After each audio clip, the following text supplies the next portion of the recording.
शेषादिवंशकलशोधरिभूर्णचन्द्रम् श्रीमन्नृसिंहगुरुवर्यवरात्यरङ्गम् श्रीमन्ननन्तगुरुवर्यसुतम् गुणाप्तिम् सम्पत्कुमारगुरुवर्यमहम् प्रपद्ये।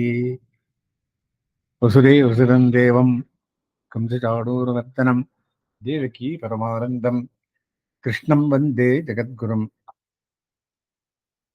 ಆರನೇ ಅಧ್ಯಾಯ ಧ್ಯಾನ ಯೋಗ, ಆತ್ಮ ಸಂಯಮ ಯೋಗ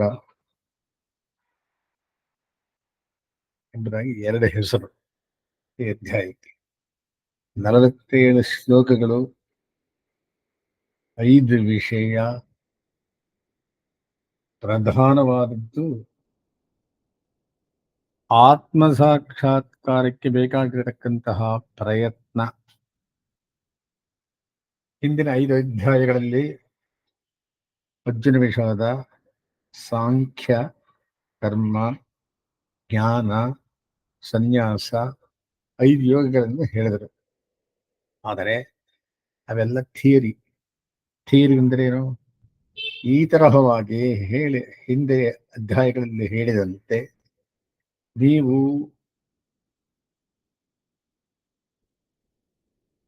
ಪ್ರಯತ್ನಪಟ್ಟು ಜ್ಞಾನಯೋಗವನ್ನು, ಕರ್ಮಯೋಗವನ್ನು, ಸಾಂಖ್ಯ ಯೋಗವನ್ನು, ಸನ್ಯಾಸ ಯೋಗವನ್ನು ಅರಿತು ಮೇಲೆ ಹೇಳುವಂತೆ, ಈ ಅಧ್ಯಾಯದಲ್ಲಿ ಹೇಳುವಂತೆ ಅನುಷ್ಠಾನ ಮಾಡಿದರೆ ಆತ್ಮ ಸಾಕ್ಷಾತ್ಕಾರವಾಗುತ್ತದೆ. ಆದ್ದರಿಂದ ಇದು ಆತ್ಮ ಸಾಕ್ಷಾತ್ಕಾರಕ್ಕೆ ಪ್ರಯತ್ನ. ಅದರ ಪ್ರಯತ್ನ ಪಡಬೇಕು ಅಂದರೆ, ಇದುವರೆಗೆ 5ನೇ ಅಧ್ಯಾಯದವರೆಗೆ ಕರ್ಮಯೋಗವನ್ನು ವಿಸ್ತಾರವಾಗಿ ಉಪದೇಶಿಸಿದ ಶ್ರೀಕೃಷ್ಣ ಕರ್ಮಯೋಗದ ಫಲವಾದ ಆತ್ಮಾವಲೋಕನವನ್ನು ಇಲ್ಲಿ ತಿಳಿಸುತ್ತಾನೆ. ಪ್ರಾಕ್ಟಿಕಲ್ 5 ಥಿಯರಿ, 6ನೇದು ಪ್ರಾಕ್ಟಿಕಲ್. ನನಗೆ ಆತ್ಮ ಸಾಕ್ಷಾತ್ಕಾರವಾಗಬೇಕು.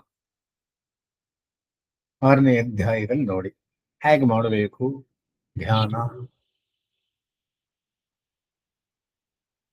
ಆತ್ಮಾವಲೋಕನಕ್ಕಾಗಿ ಮಾಡುವ ಯೋಗಾಭ್ಯಾಸ ಕ್ರಮ. ಮತ್ತು 2ನೇ ವಿಷಯ ಯೋಗಿಯ ಸ್ವರೂಪ. ಚತುರ್ಧ ಯೋಗಿ, 4 ವಿಭಾಗದ ಬರೆದಿದ್ದಾರೆ. ಅವರೆಲ್ಲ ಸಮದರ್ಶಿಗಳು. ಆಮೇಲೆ 3ನೇ ವಿಷಯ 4 ಶ್ಲೋಕದಲ್ಲಿ 4 ಬಗೆಯ ಯೋಗ ಸಾಧನಗಳನ್ನು, 10 ಶ್ಲೋಕದಲ್ಲಿ ಯೋಗದಿಂದಾಗುವ ಸಿದ್ಧಿಯನ್ನು, ಈ ಜನ್ಮದಲ್ಲಿ ನೆಕ್ಸ್ಟ್ ಜನ್ಮದಲ್ಲಿ ಆಗುತ್ತೆ ಅನ್ನೋ ಮನುಷ್ಯ ಈ ಜನ್ಮದಲ್ಲಿ ನಿಂತು ಹೋದರೆ ನೆಕ್ಸ್ಟ್ ಜನ್ಮದಲ್ಲಿ ನಿಮಗೆ ಬಿಡುಗಡೆ ಸಿಗುತ್ತೆ. ಅದೇ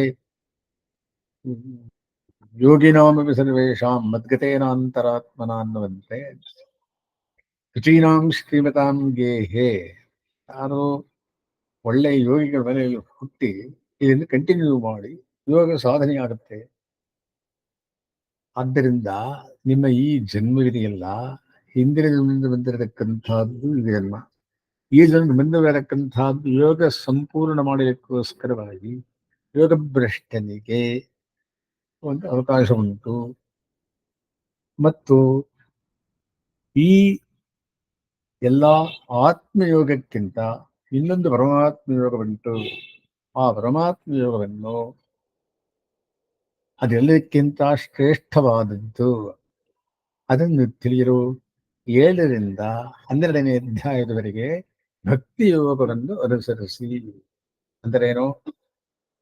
ಸೆಂಟ್ರಲ್ ಥೀಮ್ ಆಫ್ ಭಗವದ್ಗೀತಾ ಭಕ್ತಿ ಯೋಗ. 7ನೇ ಅಧ್ಯಾಯದಿಂದ 12ನೇ ಅಧ್ಯಾಯದವರೆಗೆ ಹೇಳಲ್ಪಟ್ಟಿದೆ.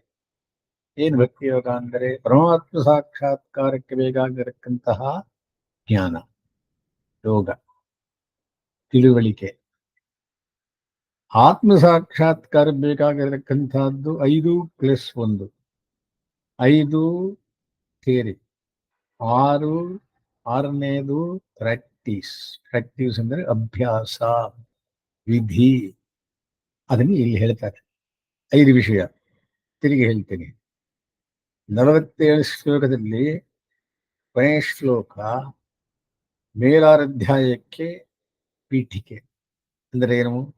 ಇಷ್ಟೊತ್ತು ಹೇಳಿದ್ನಲ್ರಿ, ಆತ್ಮ ಸಾಕ್ಷಾತ್ಕಾರ ಮಾಡಿಕೊಳ್ತಕ್ಕಂತಹ ಯೋಗಿಗೆ ಇದು ಬೇಸ್ಮೆಂಟ್. ಯಾವುದಕ್ಕೆ? ಮನೆ ಕಟ್ಟಲಿಕ್ಕೆ. ಯಾವ ಮನೆ? ಭಗವಂತನ ಮನೆ. ಭಗವತ್ ಸಾಕ್ಷಾತ್ಕಾರ ಅನ್ನತಕ್ಕಂಥದ್ದು ಆತ್ಮ ಸಾಕ್ಷಾತ್ಕಾರದ ಅಡಿಪ್ಪಡೆಯಲ್ಲಿ. ಅಡಿಪ್ಪಡೆ ಅಂತಂದ್ರೆ ಬೇಸ್. ಬೇಸ್ ಅಂತಂದ್ರೆ ಕಲ್ಲು ಹಾಕಿ ಕಟ್ತಾರಲ್ಲ ಮನೆಗಳಲ್ಲಿ. ಎಷ್ಟಡಿ ಹೋಗಿ ಕಲ್ಲಿಟ್ರು ಮೇಲೆ ಒಂದೆರಡಡಿ ಇಟ್ಟರು ಆಮೇಲೆ ಬಿಲ್ಡಿಂಗ್ ಕಟ್ತಾರೆ. ಆ ತರವಾಗಿ ಮೇಲೆ ಕಣ್ಣಕ್ಕೆ ಕಾಣಿಸ್ತಕ್ಕಂಥದ್ದು ಭಗವತ್ ಭಕ್ತಿ. ಯಾವುದಕ್ಕೋಸ್ಕರವಾಗಿ? ಭಗವತ್ ಸಾಕ್ಷಾತ್ಕಾರಕ್ಕೋಸ್ಕರವಾಗಿ. ಅದಕ್ಕೆ ಮುಂಚೆ ಆತ್ಮ ಸಾಕ್ಷಾತ್ಕಾರ ಅನ್ನತಕ್ಕಂಥದ್ದು ಅಡಿಪಾಯ. ಇದಾದ ಮೇಲೆ ಅನುಷ್ಠಾನಕ್ಕೋಸ್ಕರವಾಗಿ ಮೇಲಾಧ್ಯಾಯ. ಬಹಳ ಹೇಳಿದ್ದೀನಿ, ತಿರುಗಿ ಹೇಳ್ತಾ ಇದ್ದೀನಿ. ಇಲ್ಲಿರತಕ್ಕಂಥ 5 ವಿಷಯ 28 ಶ್ಲೋಕದಿಂದ ಹೇಗೆ ಆತ್ಮಾವಲೋಕವನ್ನು ಮಾಡಬೇಕು, ಅದಕ್ಕೆ ಬೇಕಾಗಿರತಕ್ಕಂತಹ ರಕ್ಷಣೆಗಳೇನು, ಕಾರ್ಯವೇನು, ವಿಧಿ ನಿಯಮವೇನು. 28 ಶ್ಲೋಕದಲ್ಲಿ 7 ಪ್ರಶ್ನೆಯಿಂದ ಉತ್ತರ ಕೊಡ್ತಾನೆ ಕೃಷ್ಣ ಪರಮಾತ್ಮ.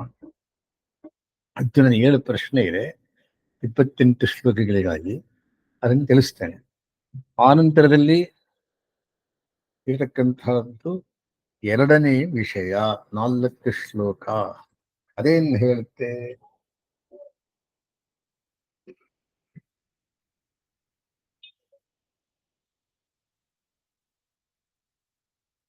ಯೋಗಾಭ್ಯಾಸ ಪಡೆಯಲು ಉಪಾಯ. ಪ್ರಮಕಾಷ್ಠೆ 4 ಅಡಿಕಟ್ಟಂದ್ರೆ 4 ಹಂತಗಳಿವೆ. ಮೊದಲನೇ ಯೋಗಿ, 2ನೇ ಯೋಗಿ, 3ನೇ ಯೋಗಿ, 4ನೇ ಯೋಗಿ. ಏನು? ಆತ್ಮ ಸಂಯಮ ಯೋಗಿ 1 2 3 4. ಸೂಪರ್ಲಿಟ್ ಒಬ್ಬರು ಮುಂದಕ್ಕೆ ಹೋಗಿರತಕ್ಕಂತಹವರು. ಅದರ ಬಗ್ಗೆ 4 ಶ್ಲೋಕ 29, 30, 31, 32. ಆನಂತರದಲ್ಲಿ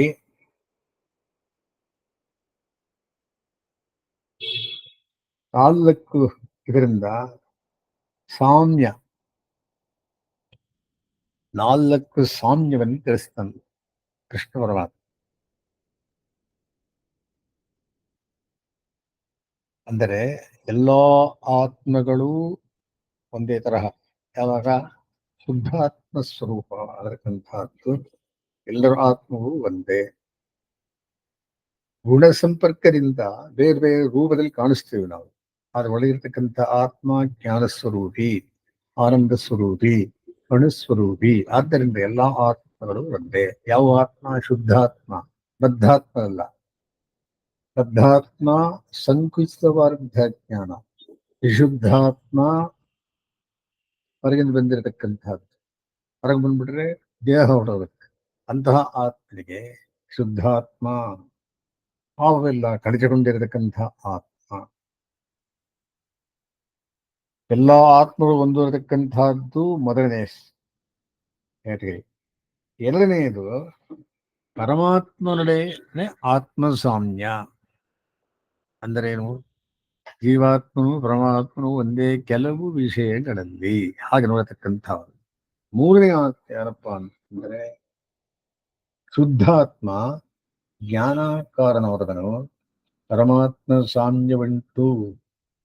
ಪರಮಾತ್ಮನೊಡನೆ ಆತ್ಮ ಸಾಮ್ಯ 2ನೇದು. ಶುದ್ಧಾತ್ಮ ಜ್ಞಾನಾಕಾರವಾಗಿರತಕ್ಕಂಥದ್ದು, ಪರಮಾತ್ಮ ಸಾಮ್ಯವಾಗಿರತಕ್ಕಂಥದ್ದು, ಜ್ಞಾನಕ್ಕೆ ಸಂಕೋಚವಿಲ್ಲದಿರಲಿಕ್ಕೆ. ಕೊನೆಯದು ಪರಮಕಾಷ್ಠೆಯಲ್ಲಿ ಪರಮಕಾಷ್ಠ ಸೀಮಾ. ಎಂಥವನು ಈ ಆತ್ಮ ಅಂತಂದರೆ ಎಲ್ಲವನ್ನೂ ಸಮಾನ ನೋಡತಕ್ಕಂಥವನು. ಸುಖ ದುಃಖ, ಲಾಭ ಲಾಭ, ನಿಂದ ಸ್ತುತಿ, ಜಯ ಅಪಜಯ ಇವೆಲ್ಲವನ್ನು ಸಮಾನ ನೋಡತಕ್ಕಂಥವನು ದೇವಾತ್ಮ ಯೋಗದ ಪರಮಕಾಷ್ಠ ಅಂತ ಹೇಳ್ತಾನೆ. ಅದು 4 ಶ್ಲೋಕದಲ್ಲಿ ಹೇಳಿ 32ರಿಂದ 36. ಆಮೇಲೊಂದು ಪ್ರಶ್ನೆ ಬರುತ್ತೆ, ಸ್ವಾಮಿ ಇದೆಲ್ಲ ಹೇಳ್ಬಿಟ್ರಿ, ಆದರೆ ಈ ಮನಸ್ಸು ಚಂಚಲವೆಲ್ಲ ಇದು ತಲೆಯೊಳಗೆ ಹೋಗೋದಿಲ್ಲ. ಇದು ಎಕ್ಸ್ಪ್ಲೈನ್ ಮಾಡಿ ಸ್ವಾಮಿ. ಏನು ಮಾಡಬೇಕು ಹಾಗಂತಂದ್ರೆ, ಅಭ್ಯಾಸ ಇರದ ಕೌಂತೆಯ ವೈರಾಗ್ಯದ ಇದು ಅಭ್ಯಾಸ ಮಾಡಿಯೇ ನಿನಗೆ ಚಂಚಲುತ್ತಾ ಹೋಗಬೇಕು. ಪರಮಾತ್ಮ ಕೃಪೆಯಿಂದಲೂ ಹೋಗಬೇಕು. ಆಮೇಲೆ ವೈರಾಗ್ಯವನ್ನು ತಾಳಬೇಕು. ವೈರಾಗ್ಯ ಅಂದ್ರೇನು? ತಪ್ಪು ಹುಡುಕದೇ ಇರುವುದೇ ವೈರಾಗ್ಯ. ಆದ್ದರಿಂದ ನೀನೇನು ಮಾಡಬೇಕು? ಒಂದೇ ಆತ್ಮ ಒಂದರಲ್ಲಿ ದೃಷ್ಟಿ ಇಟ್ಟುಕೊಂಡು ಮುಂದಕ್ಕೆ ಹೋದರೆ ನೀವು ಸಿರಕ್ಕಂತಹದ್ದು. ಒಂದು ವೇಳೆ ಈ ಜನ್ಮದಲ್ಲಿ ನಿನಗೆ ಪೂರ್ತಿ ಸಿಗದೆ ಹೋದರೆ ನೆಕ್ಸ್ಟ್ ಜನ್ಮದಲ್ಲಿ ನೀನು ಶುಚೀನಾಂ ಶ್ರೀಮತಾಂಗೇಹೆ ಅನ್ನುವಂತೆ ಯಾರು ದೊಡ್ಡ ಮನೆಯಲ್ಲಿ ಹುಟ್ಟಿ ಯೋಗವನ್ನು ಕಂಪ್ಲೀಟ್ ಮಾಡ್ತೀಯ, ಯೋಗ ಸಿದ್ಧಿ ಆಗುತ್ತೆ.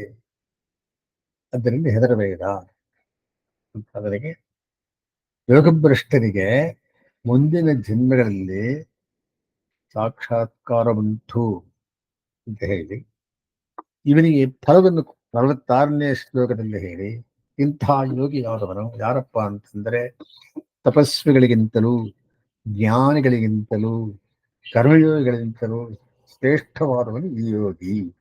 ಯಾರು? ಆತ್ಮ ಸಂಯಮ ಯೋಗಿ. 47ನೇ ಶ್ಲೋಕದಲ್ಲಿ ಇವೆಲ್ಲ ಒಂದ್ ಕಡೆ ಗಟ್ಟಿಟ್ಟುಬಿಡಿ. ಈ ಯೋಗಿಗಳೆಲ್ಲ ಪರಮಾತ್ಮ ಯೋಗಿ ಅಂತಂದಿದ್ದಾನೆ. ಅವನು ಭಕ್ತಿಯೋಗಿರೆಂದರೆ ಕಾಣಬಹುದು. ಅದೆಲ್ಲಿದೆ? ಮೇಲಾಧ್ಯಾಯದಲ್ಲಿ ಅಂತ ಹೇಳಿ ಈ 6ನೇ ಅಧ್ಯಾಯ ಮುಗಿಸ್ತಾರೆ. ಈಗ ಮೊದಲನೇ ಸಬ್ಜೆಕ್ಟ್ ಏನಪ್ಪಾ ಅಂತಂದ್ರೆ, ಆತ್ಮಾವಲೋಕನಕ್ಕಾಗಿ ಮಾಡುವ ಯೋಗಾಭ್ಯಾಸ ಕ್ರಮ. 28 ಶ್ಲೋಕಗಳಲ್ಲಿ ಅದರಲ್ಲಿ 7 ಪ್ರಶ್ನೆ ಇದೆ. 7, 4, 28 ಅಂದ್ರೆ ಏನು? 4 ಶ್ಲೋಕಕ್ಕೆ ಒಂದೊಂದು ಪ್ರಶ್ನೆ. ಏನ್ ಪ್ರಶ್ನೆ? ಅರ್ಜುನ, ಮೊದಲನೇ ವಿಷಯ ಏನು? ಯೋಗಾಭ್ಯಾಸ ಕ್ರಮ. ಅದೇ ಪ್ರಧಾನವಾದ ಶ್ಲೋಕ, ಪ್ರಧಾನವಾದಂತಹ ಸಬ್ಜೆಕ್ಟ್ ಈ 6ನೇ ಅಧ್ಯಾಯಕ್ಕೆ. ಯಾವುದಕ್ಕೋಸ್ಕರವಾಗಿ? ಆತ್ಮ ಸಾಕ್ಷಾತ್ಕಾರಕ್ಕೋಸ್ಕರವಾಗಿ ಈ ತರಹ ಯೋಗಾಭ್ಯಾಸವನ್ನು ಮಾಡಬೇಕು. ಎಷ್ಟು ಶ್ಲೋಕದಲ್ಲಿದೆ? 28. ಎಷ್ಟು ಪ್ರಶ್ನೆಗಳಿದೆ? 7 ಪ್ರಶ್ನೆ. ಸೊ ಪ್ರಶ್ನೆ ಮತ್ತು ಉತ್ತರ ಎರಡನ್ನು ಹೇಳಿ ಈ ಯೋಗಾಭ್ಯಾಸ ಕ್ರಮವನ್ನು ಮುಗಿಸುತ್ತೇನೆ. ಮೊದಲನೇದು ಏನದು? ಅರ್ಜುನ. ಕೃಷ್ಣ ಅರ್ಜುನ ಹೇಳ್ತಾನೆ, ಇದುವರೆಗೆ ಕರ್ಮಯೋಗದಿಂದ ನಿರೂಪಣೆಯನ್ನು ಕೇಳಿದೆ. ಈ ಕರ್ಮಯೋಗದಿಂದ ಆಗುವ ಆತ್ಮಾವಲೋಕನವನ್ನು ಈಗ ತಿಳಿಸುತ್ತೇನೆ. ನಾನು ಮೊದಲೇ ಹೇಳಿದಂತೆ ಕರ್ಮಯೋಗ ನಿಷ್ಠ ಆತ್ಮಾವಲೋಕನಕ್ಕಾಗಿ ಸಾಧನೆ ಮಾಡಿದವನಾಗುತ್ತಾನೆ. ಅಂದರೆ ಏನು? ಕರ್ಮಯೋಗ ನಿಷ್ಠೆ, ಜ್ಞಾನಯೋಗ ನಿಷ್ಠೆ, ಸಾಂಖ್ಯಯೋಗ ನಿಷ್ಠೆ, ಸನ್ಯಾಸ ಯೋಗ ನಿಷ್ಠೆ ಇರತಕ್ಕಂಥವರಿಗೆ ಈ ತರಹ ಮುಂದಕ್ಕೆ ಯೋಗಾಭ್ಯಾಸಕರನ್ನು ತಿಳಿಸುತ್ತೇನೆ ಕೇಳು. ಕರ್ಮಯೋಗ ಹೇಗಿರಬೇಕು?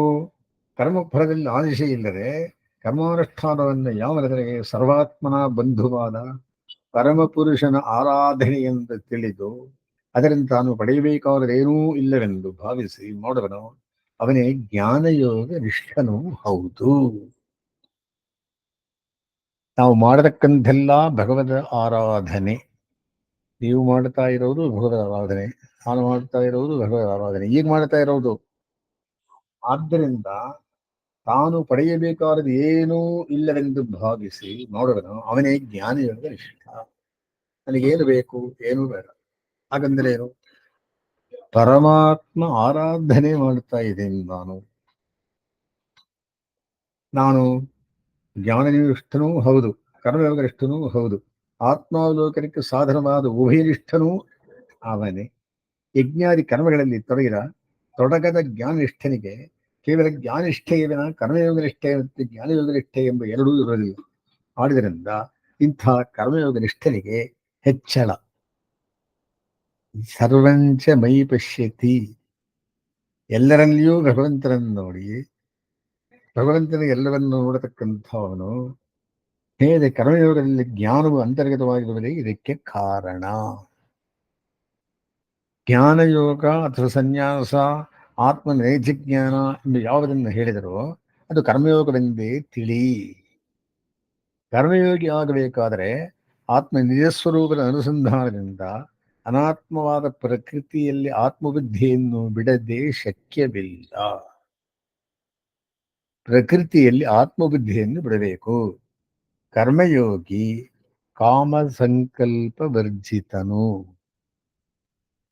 ಇವನಿಗೆ ಇನ್ನಷ್ಟು ಕನ್ಫ್ಯೂಷನ್ ಆಗೋಗುತ್ತೆ. ಜನರಿಗೆ ಎರಡನೇ ಪ್ರಶ್ನೆ, ಯೋಗ ಎಂದು ನೀವು ಹೇಳಿದ್ರೆ ಯಾವುದು ಸ್ವಾಮಿ? ಯೋಗ ಅಂದ್ರೆ ಏನು ಹೇಳಿ, ಎಲ್ಲದಕ್ಕೂ ಯೋಗ ಅಂದ್ಬಿಡ್ತೀರಿ. ಅದನ್ನು ಪಡೆಯಲು ಉಪಾಯ ಯಾವುದು? ಆತ್ಮ ಸಂಯಮ ಯೋಗ ಅಂದರೇನು? ಧ್ಯಾನ ಯೋಗ ಅಂದರೇನು? ಸ್ವಲ್ಪ ವಿವರಿಸಿ ಹೇಳಿ ಸ್ವಾಮಿ. ಎಲ್ಲ ಚಾಪ್ಟರು ಯೋಗವೇಯ. ಅರ್ಜುನ, ಯೋಗ ಎಂದರೆ ಇಲ್ಲಿ ಆತ್ಮಾವಲೋಕನ, ಆತ್ಮವನ್ನು ನೋಡತಕ್ಕಂಥದ್ದು, ಆತ್ಮನ ನಿಜ ಸ್ವರೂಪದ ಸಾಕ್ಷಾತ್ಕಾರ. ಈ ಆತ್ಮಾವಲೋಕನವನ್ನು ಮಾಡಲು ಇಚ್ಛಿಸಿದ ಮುಮುಕ್ಷುವಿಗೆ ಕರ್ಮಯೋಗವು ಅದನ್ನು ಸಾಧಿಸಿಕೊಡುವ ಕಾರಣವಾಗುತ್ತದೆ. ಅಂದರೆ ಕರ್ಮಯೋಗ ಮಾಡಿದವನಿಗೆ ಜ್ಞಾನಯೋಗ, ಕರ್ಮಜ್ಞಾನವನ್ನು ಒಂದೇ ಎಂದು ತಿಳಿದು ಮಾಡಿದವನಿಗೆ ಈ ಆತ್ಮಸಿದ್ಧ ಯೋಗ. ಯೋಗದಲ್ಲಿ ಪ್ರತಿಷ್ಠಿತನಾದವನಿಗೆ, ದೃಢವಾಗಿ ನಿಲ್ಲಿಸಿದವನಿಗೆ ಮಾತ್ರ ಅದಕ್ಕೆ ಸಂಬಂಧಿಸಿದ ಕರ್ಮದ ನಿವೃತ್ತಿ ಉಂಟಾಗುವುದು. ಕರ್ಮ ನಮಗೆ ಅಂಟುಕೊಳ್ಬಾರದು. ಅಂಟುಕೊಳ್ಳಲ್ಲ ಅಂದ್ರೆ ಯಾವಾಗ? ಫಲಾಭಿಸಂದರ್ಹಿತವಾಗಿ ಮಾಡಿದ ಕರ್ಮ, ಆತ್ಮ ಕರ್ತೃತ್ವ ಬಿಟ್ಟು ಮಾಡತಕ್ಕಂತಹ ಕರ್ಮ, ಫಲತ್ಯಾಗ, ಕರ್ತೃತ್ವ ತ್ಯಾಗ ಮತ್ತು ಮಮತಾ ತ್ಯಾಗ, ನಾನು ಮಾಡದೆ ಎನ್ನತಕ್ಕಂತಹದ್ದು ಬಿಟ್ಟು ಈ ತರ ಮಾಡಿದ್ರೆ ಆತ್ಮಾವಲೋಕನ ಸಿದ್ಧಿಸುತ್ತೆ. ಯೋಗದಲ್ಲಿ ಪ್ರತಿಷ್ಠಿತನಾದವನಿಗೆ, ದೃಢವಾಗಿ ನೆಲೆಸಿದವನಿಗೆ ಮಾತ್ರ ಅದಕ್ಕೆ ಸಂಬಂಧಿಸಿದ ಕರ್ಮದ ನಿವೃತ್ತಿ ಉಂಟಾಗುವುದು. ಎಂದರೆ ಆತ್ಮಾವಲೋಕದ ರೂಪವಾದ ಸಿದ್ಧಿ ಆಗುವವರೆಗೆ ಕರ್ಮಯೋಗವನ್ನು ಮಾಡಬೇಕು. ಸರಿ, ಪ್ರಶ್ನೆ, ದೇವ ಈ ಕರ್ಮಯೋಗವನ್ನು ಮಾಡುವವನು ಆತ್ಮಾವಲೋಕವನ್ನು ಯಾವಾಗ ದೃಢವಾಗಿ ಬೆಳೆಯುತ್ತಾನೆ? ಸರಿ ಸ್ವಾಮಿ, ಇದ್ದರೆ ಕರ್ಮಯೋಗ ಮಾಡಬೇಕು. ಕರ್ಮಯೋಗ ಮಾಡಿದರೆ ಆತ್ಮ ಅವಲೋಕನ ಯೋಗ. ಇದು ಯಾವಾಗ ಸಿದ್ಧಿಸುತ್ತೆ ಸ್ವಾಮಿ ಹೇಳಿ? ಅರ್ಜುನ ಉತ್ತರ ಹೇಳ್ತಾನೆ, ಕರ್ಮಯೋಗಿ ತನ್ನ ಆತ್ಮ ಒಂದನ್ನೇ ಅನುಭವಿಸುವ ಸ್ವಭಾವವನ್ನು ಬೆಳೆದುಕೊಂಡು, ಅದರ ಕಾರಣ ಆತ್ಮ ವ್ಯತಿರಿಕ್ತವಾದ ಪ್ರಾಕೃತ ವಿಷಯಗಳಲ್ಲಿ ಪೂರ್ಣವಾಗಿ ಸಂಘ ದೂರನಾದಾಗ ಆತ್ಮಾವಲೋಕನವನ್ನು ಪಡೆಯುತ್ತಾನೆ. ಅಟ್ಯಾಚ್ಮೆಂಟ್ ಬಿಡಬೇಕು, ಸ್ಪೃಹೆ ಇರಬಾರದು. ನಿಸ್ಪೃಹನಾಗಿದ್ದರೆ ಆತ್ಮಾವಲೋಕನ. ಆಗ ಅವನು ಸರ್ವಸಂಕಲ್ಪ ಸನ್ಯಾಸಿ. ಎಂದರೆ ಪ್ರಾಕೃತ ವಿಷಯಗಳಲ್ಲಿ ಸಂಘವನ್ನು ಪೂರ್ಣವಾಗಿ ಬಿಟ್ಟವನಾಗಿ ಯೋಗಾರೂಢನ್ನು ಎನಿಸುತ್ತಾನೆ. ಆದ್ದರಿಂದ ಆತ್ಮಾವಲೋಕನವನ್ನು ಬಯಸುವವನು ವಿಷಯಗಳಲ್ಲಿ ಸಂಬಂಧವನ್ನು ಪೂರ್ಣವಾಗಿ ಬಿಡುವ ಕರ್ಮಯೋಗವನ್ನೇ ಮಾಡಬೇಕು. ಪಂಚೇಂದ್ರಿಯಗಳ ನಿಗ್ರಹದಿಂದ ಕೂರ್ಮೋಂಗಾನಿ ಸರ್ವಶಃ ಎನ್ನುವಂತೆ ಶುದ್ಧ ಕರ್ಮಯೋಗವನ್ನು ಮಾಡತಕ್ಕಂಥವನು. ಶುದ್ಧ ಕರ್ಮಯೋಗ ಅಂತಂದ್ರೆ ಏನು? 3 ತ್ಯಾಗವನ್ನು ಮಾಡತಕ್ಕಂಥವನಿಗೆ ಆತ್ಮಾವಲೋಕನ ಸಿದ್ಧಿಸುತ್ತೆ. ಅಂದರೆ ಏನು? ವಿಷಯಗಳಿಂದ ದೂರವಾದ ಮನಸ್ಸಿನಿಂದ ತನ್ನನ್ನು ಸಂಸಾರದಿಂದ ಉದ್ಧರಿಸಿಕೊಳ್ಳಬೇಕು. ಅದಕ್ಕೆ ವಿರುದ್ಧವಾದ ವಿಷಯಾಸಕ್ತವಾದ ಮನಸ್ಸಿನಿಂದ ತನ್ನನ್ನು ಕೆಳಗೆ ಒಯ್ಯಬಾರದು. ಆತ್ಮೋದ್ಧರಣಕ್ಕಾಗಲಿ ಆತ್ಮ ಅವಸಾದಕ್ಕಾಗಲಿ ಮನವೇ ಆತ್ಮನಿಗೆ ಬಂಧು. ಆತ್ಮೈವ ಬಂಧುರಾತ್ಮನಃ, ಆತ್ಮೈವ ಪರಾತ್ಮನಃ. ಅದೇ ಆತ್ಮನಿಗೆ ಶತ್ರು. ನಿನ್ನ ಆತ್ಮಾವಲೋಕನಕ್ಕೆ ನಿನ್ನ ಆತ್ಮವೇ ಬಂಧು. ಅಟ್ಯಾಚ್ಮೆಂಟ್ ಇದ್ರೆ ಅದುವೇ ಶತ್ರು. ಅರ್ಜುನ, ಯಾವ ಮನುಷ್ಯನು ತನ್ನ ಮನಸ್ಸನ್ನು ವಿಷಯಗಳಿಂದ ಹಿಂತಿರುಗಿಸಿ ಜಯಿಸಿದ್ದಾನೋ ಅವನ ಮನಸ್ಸು ಅವನಿಗೆ ಬಂಧು. ಆದರೆ ತನ್ನ ಮನಸ್ಸನ್ನು ಯಾವ ನಿಗ್ರಹಿಸಿಲ್ಲವೋ ಅಂತ ನನಗೆ ಅವನ ಮನಸ್ಸೇ ಶತ್ರುವಂತೆ ವಿಪರೀತವಾಗಿ ವರ್ತಿಸುವುದು. ಮನೆಯೇವ ಮನುಷ್ಯಾಣ ಕಾರಣಂ ಬಂಧ ಮೋಕ್ಷಯೋಹು ಅಂತ ಒಂದು ಶ್ಲೋಕ. ನಿನ್ನ ಮನಸ್ಸೇ ಬಂಧನಕ್ಕೂ ಕಾರಣ, ಮೋಕ್ಷಕ್ಕೂ ಕಾರಣ. ಮೋಕ್ಷಕ್ಕೆ ಕಾರಣ ಅಭ್ಯಾಸ ವೈರಾಗ್ಯ ಇರುವವರಿಗೆ, ಮನಸ್ಸು ಜಯಿಸದೇ ಇದ್ದವರಿಗೆ ಅದೇ ದುಃಖಕರ. ಸರಿ, ಅಜ್ಜನಿಂದ ಡೌಟ್ ಬಂದ್ಬಿಡುತ್ತೆ. ಪ್ರಶ್ನೆ: ಯೋಗವನ್ನು ಆರಂಭಿಸಲು ಯೋಗ್ಯವಾದ ಸಮಯವಾವುದು ಸ್ವಾಮಿ? ಆತ್ಮಾವಲೋಕ ಯೋಗನ್ನ ಹೇಗೆ ಆರಂಭಿಸಬೇಕು, ಯಾವ ಟೈಮಲ್ಲಿ ಆರಂಭಿಸಬೇಕು, ದಯವಿಟ್ಟು ಹೇಳಿ ಸ್ವಾಮಿ. ಸರಿ, ಇವರೇನು ಹೇಳ್ತಾರೆ? ಶೀತೋಷ್ಣ, ಸುಖ ದುಃಖ, ಮಾನ ಅಪಮಾನ ಮೊದಲಾದ ದ್ವಂದ್ವಗಳಲ್ಲಿ ಹರ್ಷ ಉದ್ರೇಕ ಮೊದಲಾದ ವಿಕಾರವಿಲ್ಲದ ಮನಸ್ಸುಳ್ಳವನಾಗಿ, ಒಂದು, ಮನಸ್ಸನ್ನು ಗೆದ್ದವನು. ಎರಡು, ಪ್ರಶಾಂತನು. ಮೂರು, ಆದವನು ಪ್ರತ್ಯಗಾತ್ಮನನ್ನು ವಿಶದವಾಗಿ ತನ್ನ ಮನಸ್ಸಿನಿಂದ ಅನುಸಂಧಾನ ಮಾಡಲು ಅರ್ಹನಾಗಿದ್ದಾನೆ. ಆತ್ಮಾವಲೋಕನಕ್ಕೆ ಅಂದರೆ ಆತ್ಮದರ್ಶನಕ್ಕೆ ಇವಿಷ್ಟು ಬೇಕು. ಸುಖ ದುಃಖದಲ್ಲಿ ಒಂದೇ ತರಹ ನೋಡಬೇಕು, ಮನಸ್ಸನ್ನು ಗೆಲ್ಲಬೇಕು, ಪ್ರಶಾಂತನಾಗಿರಬೇಕು, ತನ್ನ ಮನಸ್ಸಿನಿಂದ ಅನುಸಂಧಾನ ಮಾಡಲು ಅರ್ಹನಾಗಿ ಆತ್ಮಸ್ವರೂಪವನ್ನು ಕುರಿತು ಜ್ಞಾನ, ಅದು ಪ್ರಕೃತಿಗಿಂತ ವಿಲಕ್ಷಣ, ನಿತ್ಯತ್ವ, ಆನಂದತ್ವ, ಏಕತ್ವ, ಅನುಕೂಲತ್ವ ಮೊದಲಾದವುಗಳನ್ನು ಹೊಂದಿದೆ ಎಂದು ವಿಶೇಷ ಜ್ಞಾನವೇನು? ಇವುಗಳಿಂದ ತೃಪ್ತಿಗೊಂಡ ಮನಸ್ಸುಳ್ಳವನು ದೇವ ಮನುಷ್ಯಾದಿ ಬೇರೆ ಬೇರೆ ಅವಸ್ಥೆಗಳಲ್ಲಿಯೂ ಏಕರೂಪವಾಗಿ ಜ್ಞಾನಾಕಾರವಾಗಿರುವ ಆತ್ಮನಲ್ಲಿ ನೆಲೆ ನಿಂತವನು. ಅದರಿಂದಲೇ ಇಂದ್ರಿಯಗಳನ್ನು ಗೆದ್ದವನು. ಪ್ರಾಕೃತವಾದ ವಸ್ತುಗಳಲ್ಲಿ ಭೋಗ್ಯತ್ವವನ್ನು ಬಿಟ್ಟವನಾಗಿ ಮಣ್ಣು, ಕಲ್ಲು, ಚಿನ್ನ ಮತ್ತು ಇವುಗಳ ಪ್ರಯೋಜನ ಹಿಂದೆ ಒಂದೇ ಎಂದು ತಿಳಿಯುವನು ಆದ ಕರ್ಮಯೋಗಿಯು ಆತ್ಮಾವಲೋಕದ ರೂಪವಾದ ಯೋಗಾಭ್ಯಾಸಕ್ಕೆ ಅರ್ಹನೆಂದು ಹೇಳುತ್ತಾರೆ. ಅದೇನು? ಅಟ್ಯಾಚ್ಮೆಂಟ್, ಸ್ಪೃಹ ಬಿಡಬೇಕು ಅವರಿಗೆ ಆತ್ಮಾವಲೋಕನಕ್ಕೆ. ಅಲ್ಲದೆ ಸುಹೃತ್ತುಗಳು, ಸಮಾನ ವಯಸ್ಕರಾದ ಮಿತ್ರರು, ಕಾರಣಗಳ ಕಾರಣ ಶತ್ರುಗಳಾದವರು, ಉದಾಸೀನರು, ಜನ್ಮತಃ ಉಭಯರಹಿತರಾದ ಮಧ್ಯಸ್ಥರು, ಜನ್ಮತಃ ಅನಿಷ್ಟವನ್ನು ಬಯಸುವ ಶತ್ರುಗಳು, ಜನ್ಮತಃ ಹಿತೈಷಿಗಳಾದ ಬಂಧುಗಳು, ಧರ್ಮಶೀಲರಾದ ಸಾಧುಗಳು, ಪಾಪಶೀಲರಾದ ಪಾಪಿಗಳು, ಇವೆಲ್ಲರಲ್ಲಿಯೂ ತನ್ನ ಆತ್ಮನಿಗೆ ಪ್ರಯೋಜನವಾಗಲಿ ವಿರೋಧವಾಗಲಿ ಇಲ್ಲವೆಂದು ತಿಳಿದು ಸಮಬುದ್ಧಿಯುಳ್ಳವನು ಯೋಗಾಭ್ಯಾಸಕ್ಕೆ ವಿಶೇಷತಃ ಅರ್ಹನು. ಸುಖಕ್ಕೆ ಸಮಯಕತ್ವ ಲಾಭಾಲಾಭ ಜಯಾಜಯ ಅಂತ ಹೇಳುವಂತೆ ಎಲ್ಲರಲ್ಲಿಯೂ ಸಮಬುದ್ಧಿಯುಳ್ಳವನು ಈ ಆತ್ಮಾವಲೋಕನ ಯೋಗಾಭ್ಯಾಸಕ್ಕೆ ವಿಶೇಷ ಅರ್ಹನಾಗಿದ್ದಾನೆ. ಸರಿ, ಪ್ರಶ್ನೆ, ನಾಲ್ಕನೇ ಪ್ರಶ್ನೆ: ಯೋಗಾಭ್ಯಾಸ ಮಾಡುವುದು ಹೇಗೆಂಬುದನ್ನು ದಯವಿಟ್ಟು ತಿಳಿಸು ಕೃಷ್ಣ. ಅದು ಹೇಳಿ ಸ್ವಾಮಿ, ನೀವು ಕತೆ ಹೇಳಬೇಡಿ, ಯಾವ ತರ ಯೋಗ ಮಾಡ್ಬೇಕು ಹೇಳ್ತೀರಿ ಆತ್ಮಾವಲೋಕನಕ್ಕೆ? ಆರೋಗ್ಯವಾಯಿತು, ಜ್ಞಾನ ಯೋಗವಾಯಿತು, ಅರ್ಧನ್ಯಾಸ ಯೋಗವಾಯಿತು, ಅರ್ಜುನ ವಿಚಾರವಾಯಿತು, ಸಾಂಖ್ಯ ಯೋಗವೂ ಆಯಿತು. ಈಗ ಆತ್ಮಾವಲೋಕನಿಗೆ ಹೇಗೆ ಮಾಡೋರು ಅದು ಸ್ವಲ್ಪ ಹೇಳಿ. ಅರ್ಜುನ, ಕರ್ಮಯೋಗ ನಿಷ್ಠನಾದ ಯೋಗಿಯು ದಿನದಿನವೂ ಯೋಗ ಕಾಲದಲ್ಲಿ ತನ್ನ ಆತ್ಮವನ್ನು ಮನಸ್ಸಿನಿಂದ ಚಿಂತಿಸಿ ಕಾಣುತ್ತಿರಬೇಕು. ನಿತ್ಯವೂ ಯೋಗದಲ್ಲಿ ಚಿಂತಿಸುತ್ತಿರಬೇಕು. ಯಾರ ಬಗ್ಗೆ? ಆತ್ಮನ ಬಗ್ಗೆ. ಜನರಿಲ್ಲದ ನಿಶ್ಶಬ್ದವಾದ ಪ್ರದೇಶದಲ್ಲಿರಬೇಕು. ಡಂಗುರ ಹೊಡೆಯೋ ಜಾಗದಲ್ಲಿ ಇರಬಾರದು, ಶಿಲ್ಟೆ ಹೊಡೆಯೋ ಜಾಗದಲ್ಲಿ ಇರಬಾರದು. ಚಿತ್ತ ಮತ್ತು ಮನಸ್ಸನ್ನು ಅಡಗಿಸಿರಬೇಕು. ಪಂಚೇಂದ್ರಿಯ ನಿಗ್ರಹವಿರಬೇಕು. ಆತ್ಮವನ್ನು ಬಿಟ್ಟು ಇನ್ನಾವ ವಸ್ತುವಿನಲ್ಲಿಯೂ ಅಪೇಕ್ಷೆ ಇಲ್ಲದಿರಬೇಕು. ಆತ್ಮವನ್ನು ಹಿಡಿದು ಮತ್ತಾವುದರಲ್ಲಿಯೂ ಮಮತೆ ಇಲ್ಲದಿರಬೇಕು. ಹೀಗೆ ಯೋಗಾಭ್ಯಾಸ ಮಾಡಬೇಕು. ಶುಚಿಯಾದ ಮತ್ತು ಪವಿತ್ರವಾದ ಪ್ರದೇಶದಲ್ಲಿ ಬಹಳ ಎತ್ತರವಾಗಿಯೂ ಬಹಳ ಕೆಳಗೂ ಇಲ್ಲದಂತೆ ತನ್ನ ಆಸನವನ್ನು ಕದರದಂತೆ ಹಾಕಿಕೊಂಡು ಅದರ ಮೇಲೆ ವಸ್ತ್ರ, ಕೃಷ್ಣಾಜಿನ ಹಾಗೂ ದರ್ಭೆಗಳನ್ನು ಹಾಸಿಕೊಂಡು ಮನಸ್ಸಿಗೆ ಸಂತೋಷ ಉಂಟು ಮಾಡುವಂತೆ ಏರ್ಪಡಿಸಿಕೊಳ್ಳಬೇಕು. ಶೌದೇಶೇ ಪ್ರತಿಷ್ಠಾಪ್ಯ ಅಂತಾನೆ.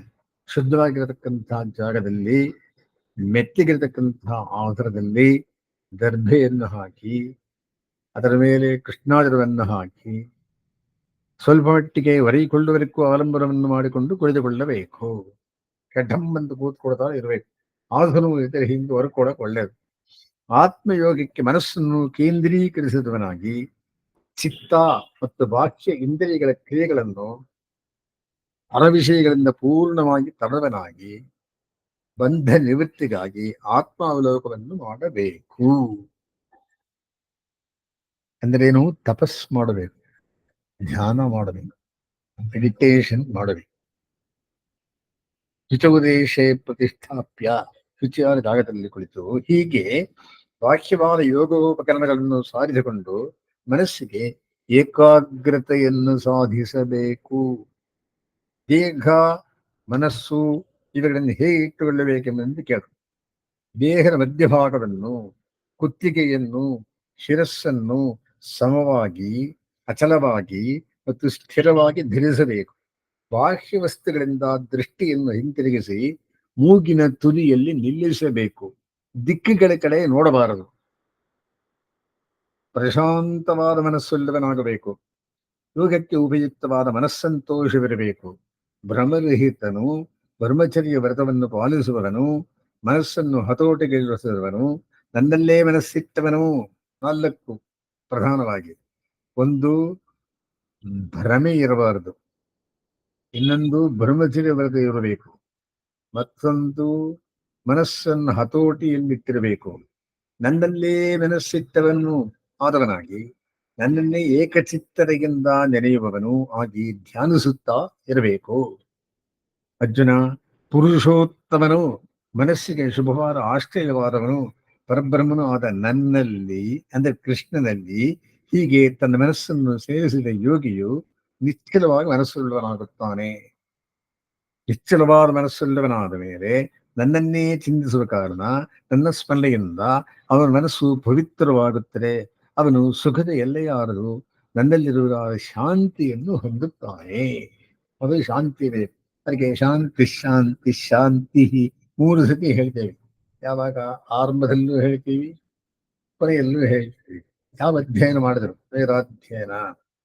ಸರಿ, ಪ್ರಶ್ನೆ ಬಂದಿವರಿಗೆ ಅದ್ರಿಗೆ.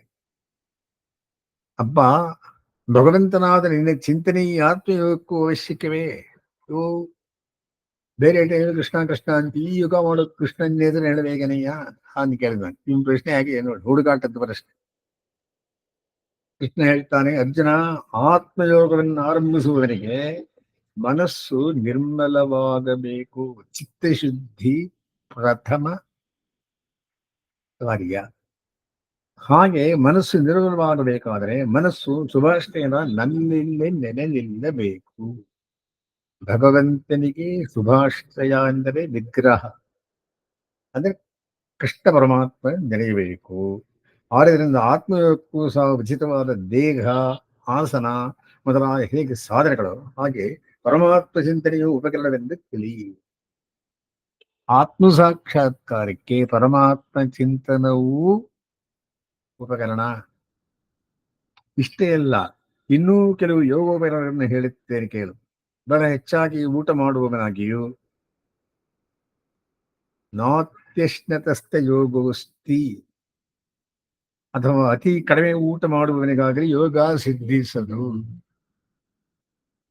ಅನಶ್ನರಾಯುಕ್ತೋ ಅನಶ್ನಚ. ಹಾಗೆ ಅತಿಯಾಗಿ ನಿದ್ರೆ ಮಾಡುವವನಿಗಾಗಲಿ, ಅತಿಯಾಗಿ ಎಚ್ಚರವುಳ್ಳವರಾಗಿನೂ ಆಗಲಿ ಯೋಗ ಸಿದ್ಧಿಸುವುದಿಲ್ಲ. ಮಿತವಾದ ಆಹಾರ ವಿಹಾರವುಳ್ಳವನು, ಯುಕ್ತ ಆಹಾರ ವಿಹಾರಸ್ಯ, ಮಿತವಾಗಿ ಆಯಾಸಗೊಳ್ಳುವವನು, ಮಿತವಾಗಿ ನಿದ್ರೆ ಮತ್ತು ಎಚ್ಚರವುಳ್ಳವನು ಆದವನಿಗೆ ಯುಕ್ತ ಸ್ವಪ್ನಾವಬೋಧಸ್ಯ, ಎಲ್ಲಾ ಬಂಧನಗಳನ್ನು ಕಳೆಯುವ ಯೋಗವು ಸಿದ್ಧಿಸುತ್ತದೆ. ಯೋಗೋ ಭವತಿ ದುಃಖ, ದುಃಖಂ ಹಂತಿ ದುಃಖ, ದುಃಖವನ್ನು ಹೋಗಲಾಡಿಸುತ್ತೆ. ಇಂತಹ ಮನುಷ್ಯನಿಗೆ ಪ್ರಯೋಜನಾಂತರಗಳಲ್ಲಿ ಹೋಗದೆ ಮನಸ್ಸು ಯಾವಾಗ ಆತ್ಮನಲ್ಲಿಯೇ ನಿಶ್ಚಲವಾಗಿ ನೆಲೆಸುತ್ತದೆಯೋ, ನಿರತಿಶಯವಾದ ಪ್ರಯೋಜನವನ್ನು ಆತ್ಮನಲ್ಲಿ ಕಾಣುತ್ತದೆಯೋ, ಆಗ ಇತರ ಆಶೆಗಳಾವುದನ್ನು ಅದು ಬಯಸುವುದಿಲ್ಲ. ಆಗ ಅವನು ಆತ್ಮಾವಲೋಕನಕ್ಕೆ ಅರ್ಹ ಎಂದು ಹೇಳುತ್ತಾರೆ. ಇತರ ಎಲ್ಲಾ ವ್ಯಾಪಾರಗಳಿಂದಲೂ ಮನಸ್ಸನ್ನು ಹಿಂತಿರುಗಿಸಿರುವವನು ಆತ್ಮಯೋಗದಲ್ಲಿರುವವನು ಆದ ಯೋಗಿಯು ಆತ್ಮವು ಗಾಳಿಯಿಲ್ಲದ ಎಡೆಯಲ್ಲಿರುವ ದೀಪವು ಹೇಗೆ ಅಚಲವಾಗಿ ಪ್ರಕಾಶಯುಕ್ತವಾಗಿರುವುದು ಹಾಗೆ ನಿಶ್ಚಲವಾದ ಜ್ಞಾನ ಪ್ರಕಾಶದವನೇ ಪ್ರಕಾಶಿಸುವುದು. ಜ್ಞಾನ ಪ್ರಕಾಶ ಎಂದು ಹೆಸರಿಟ್ಕೊಳ್ತಾರೆ. ಹಾಗಂದರೇನು? ಆತ್ಮವನ್ನೇ ನೋಡುತ್ತಿರತಕ್ಕಂಥವನು ಇತರ ವಿಷಯಗಳಲ್ಲಿ ವೈರಾಗ್ಯವನ್ನು ಹೊಂದಿ ಆತ್ಮಜ್ಞಾನ ಚಿಂತನೆ ಮಾಡಿ ಅವನನ್ನೇ ಧ್ಯಾನ ಮಾಡತಕ್ಕಂಥವನಿಗೆ ಆ ಜ್ಞಾನಾನಂದ ಆತ್ಮಾನಂದ ಎಂದು ಹೆಸರು. ಸ್ವಾಮಿ, ನೀವೇನು ಹೇಳ್ಬಿಟ್ರೆ ಸ್ವಲ್ಪ ಮಾತಾಡಿದೆ. ಸ್ವರೂಪ ಹೇಳಿ ಸ್ವಾಮಿ. ಈ ಯೋಗ ದಶೆಯ ಸ್ವರೂಪವೆಂತರು, ಆತ್ಮಾವಲೋಕನ ದಶೆ ಅಂತಿರಲ್ಲ, ಅದು ಸ್ವರೂಪ ಸ್ವಲ್ಪ ಹೇಳಿ ಸ್ವಾಮಿ. 6ನೇ ಪ್ರಶ್ನೆ. ಕೃಷ್ಣ ಉತ್ತರ: ಆತ್ಮನೊಡನೆ ಯೋಗ ಹೊಂದಿದ ಕಾರಣ ಚಿತ್ತವು ಅತಿಶಯವಾದ ಸುಖವೆಂದು ನಲಿಯುವುದು. ಚಿತ್ತಸೌಖ್ಯ. ಮನಸ್ಸಿನಿಂದ ಆತ್ಮನನ್ನೇ ಕಾಣುತ್ತಾ ಬೇರೆ ಅಪೇಕ್ಷೆ ಇಲ್ಲದೆ ಮನಸ್ಸು ಸಂತೋಷ ಹೊಂದುವುದು ಮನಸ್ಸಂತೋಷ. ಆತ್ಮಬುದ್ಧಿಯೊಂದರಿಂದಲೇ ಗ್ರಹಿಸಲ್ಪಡತಕ್ಕದು. ದುಃಖದ ಸೊಂಕೆ ಇಲ್ಲದು ಆದ ಸುಖವನ್ನು ಯೋಗದಿಂದ ಅನುಭವಿಸುತ್ತಾನೆ. ಇದರಲ್ಲಿ ಸೌಖ್ಯ ಉಂಟು. ಹೀಗೆ ಯೋಗದಲ್ಲಿದ್ದಾಗ ಆತ್ಮಸ್ವರೂಪದ ಸುಖಾನುಭವದಿಂದ ಚಲಿಸುವುದಿಲ್ಲ. ಈ ಯೋಗವನ್ನು ಪಡೆದ ಮೇಲೆ ಅದರಿಂದ ಎದ್ದ ಮೇಲೂ ಬೇರೊಂದು ಲಾಭವನ್ನೇ ಬಯಸದೆ ಅದನ್ನೇ ಬಯಸುವವನು. ಯೋಗದಶೆಯಿಂದ ಎದ್ದ ಮೇಲೆಯೂ ಸಹ ಉತ್ತರ ವಿಯೋಗವೇ ಮೊದಲಾದ ತೀವ್ರವಾದ ದುಃಖದಿಂದಲೂ ವಿಚಲನವಾಗುವುದಿಲ್ಲ. ದುಃಖದ ಸಂಯೋಗವೇ ಇಲ್ಲದಂತಹ ಅದನ್ನು ಯೋಗವೆನ್ನುತ್ತಾರೆ. ನಿರೀಕ್ಷೆಯ ಪುರುಷಾರ್ಥ ರೂಪವಾದ ಯೋಗವನ್ನು ಹರ್ಷಯುಕ್ತವಾದ ಮನಸ್ಸಿನಿಂದ ಮಾಡಬೇಕು. ಸಂತೋಷದಿಂದ ಯೋಗವನ್ನು ಮಾಡಬೇಕು. ಅರ್ಜುನ, ಕಾಮಗಳು 2 ಬಗೆ: ಶೀತೋಷ್ಣಾದಿ ಸ್ಪರ್ಶಗಳಿಂದ ಆಗುವವು ಮತ್ತು ಸಂಕಲ್ಪದಿಂದ ಆಗಿರತಕ್ಕಂತಹ ಎಂದು ಪುತ್ರ, ಕ್ಷೇತ್ರ ಮೊದಲಾದ ಸಂಕಲ್ಪದಿಂದ ಹಾಗೆ ಕಾಮಗಳನ್ನು ವಿಶೇಷವಾಗಿ ಮನಸ್ಸಿನಿಂದ ಪರಮಾತ್ಮನಿಗೂ